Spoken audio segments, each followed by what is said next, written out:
Magandang araw! Ang ibabahagi ko ngayong araw ay ang akdang Bakit Naging Maasin ang Dagat. Isinulat ni H.A. Guerber, isinalin sa Filipino ni Maribeth P. Loresco. Magbasa, makinig, matuto at magsaya. Ako si Binibining Menya. Handa na ba kayo? Tara na, umpisa na nating isa-isahin at pirapirasuhin ang mga detalyeng nakapaloob dito. Katulad ng binanggit ko kanina, ang ibabahagi ko ngayong araw ay ang akdang Bakit Naging Maasin ang Dagat. Isinulat ni H.A. Guerber at isinalin sa Filipino ni Maribeth P. Loresco. Minsang nakatanggap si Frodi ng isang pares ng mahiwagang gilingan na tinatawag na groti. Napakabigat nito na walang sino man sa kanyang mga tauhan o kahit pa sa pinakamalalakas na mandirigma ang makapagpapaikot nito. Hatid ng hari na mahiwaga ito at anumang hingin niya ay makukuha niya mula rito. Kaya ganun na lamang ang pananabik niya na maggamit ito. Nang bumisita siya sa Sweden, ay binili niya bilang alipin ng mga malalakas na higanteng sina Menya at Fenya. Sa kanyang pagbabalik, inihatid ni Frodi sa kinalalagyan ng gilingan ang dalawang bagong tagasilbi. Iniutos niya na ipaggiling siya ng mga ito ng ginto, kapayapaan at kasaganahan. Agad namang kumilos ang dalawa. Masigla silang nagtrabaho sa gilingan.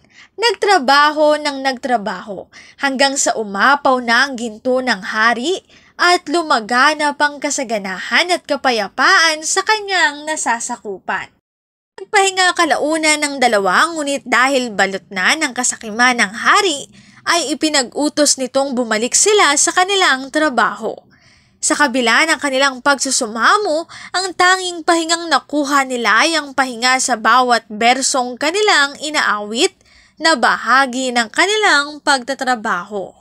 Dahil sa kalupitan ng hari, naisip ng dalawa na maghiganti. Isang gabi, habang natutulog si Frodi, ay binago nilang kanilang awitin. Sa halip na kasaganahan at kapayapaan, ang inilabas ng gilingan ay isang buong hukbo ng mga mandaragat na pinamumunuan ni Viking Maisinger. Ang mga Danes na mahimbing ang tulog ay nabigla sa pagdating ng mga taong sa kanila. Kinuha ni Maisinger ang mahiwagang gilingan at ang dalawang alipin at isinakay sa kanyang barko. Inutusan niya ang dalawang ipagiling siya ng asin na siyang pinakamahalaga at nangunguna sa komersyo noong mga panahong iyon. Sumunod ang dalawa. Nagiling sila ng nagiling hanggang sa umapaw na ang asin.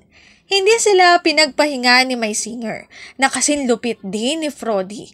Kaya naman isang mabigat na parusa ang hinarap niya at ng kanyang mga tagasunod. Hindi kinaya ng barko ang bigat ng napakaraming asin na inilabas ng gilingan, kaya lumubog ito. Pati na ang lahat ng sakay nito. Lumubog sa kaila-ilaliman ng dagat ang Pentland Firth o malayo sa hilagang kanluran na baybayin ng Norway. Ang napakabigat na gilingang bato.